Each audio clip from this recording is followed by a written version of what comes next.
സംവാദങ്ങൾ വിവാദമായ ചരിത്രമാണ് കേരളത്തിന് പറയാനുള്ളത്. സംവാദം എന്ന വാക്കിന് പുതിയ നിർവചനം എഴുതി ചേർക്കുകയാണ് നമ്മുടെ പ്രിയപ്പെട്ട നേതാക്കൾ. വി.ഡി. സതീശനെതിരെ വെല്ലുവിളിയുമായി എത്തിയിരിക്കുകയാണ് നമ്മുടെ ഇരട്ടച്ചങ്കൻ മുഖ്യമന്ത്രി. പ്രതിപക്ഷ നേതാവിനെ ഒരു സംവാദത്തിന് വേണ്ടിയാണ് അദ്ദേഹം ക്ഷണിച്ചത്. ഒരു സംവാദമായാലോ എന്ന് പ്രതിപക്ഷ നേതാവിനോട് ചോദിച്ചിരിക്കുകയാണ് പിണറായി വിജയൻ. മുഖ്യമന്ത്രി ഈ ചോദ്യം ചോദിക്കേണ്ട താമസം പ്രതിപക്ഷ നേതാവ് വി.ഡി. സതീശൻ ഉടൻ തന്നെ ചാടി വീണു. ആവാം, സ്ഥലം പറയൂ, സമയം പറയൂ, ഞാൻ വരാം. പിന്നെ എന്ത് സംഭവിച്ചു എന്നല്ലേ? നമ്മുടെ മുഖ്യമന്ത്രി മാധ്യമങ്ങളെ കണ്ടപ്പോൾ ആ സംവാദത്തിന്റെ ക്ലൈമാക്സ് മാറ്റിമറിച്ചു.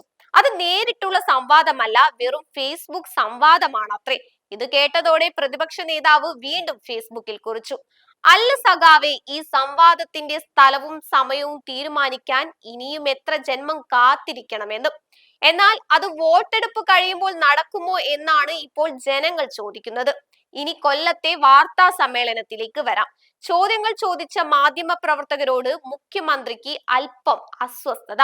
എഴുന്നേറ്റു പോയപ്പോൾ ബഹളം വെച്ചു എന്നാണ് സഖാവിന്റെ പരാതി. അപ്പോൾ ബഹളം വെക്കാൻ അങ്ങോട്ട് പോയവരാണ് മാധ്യമ പ്രവർത്തകർ. സത്യത്തിൽ ചോദ്യം ചോദിക്കാൻ പാടില്ലാത്ത ഒരു പ്രത്യേകതരം വാർത്താ സമ്മേളനമാണോ നമ്മൾ കണ്ടത്?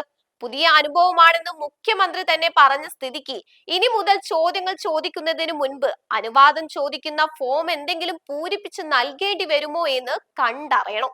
പിന്നെ വിഴിഞ്ഞം വികസന ചരിത്രത്തിലെ തിളങ്ങുന്ന അധ്യായമാണത്രേ. IT മേഖലയിൽ 200% വളർച്ച. അങ്ങനെ കണക്കുകൾ നിരത്തുമ്പോൾ നമ്മൾ സാധാരണക്കാർക്ക് സംശയം മാത്രം, ഈ വളർച്ചയൊക്കെ നമ്മുടെ പോക്കറ്റിൽ എപ്പോഴാണ് വന്നു വീഴുക എന്നത്. ഏതായാലും രാഷ്ട്രീയത്തിലെ ഈ ആക്ഷേപഹാസ്യ നാടകം കാണാൻ ഇനിയും ദിവസങ്ങളുണ്ട്.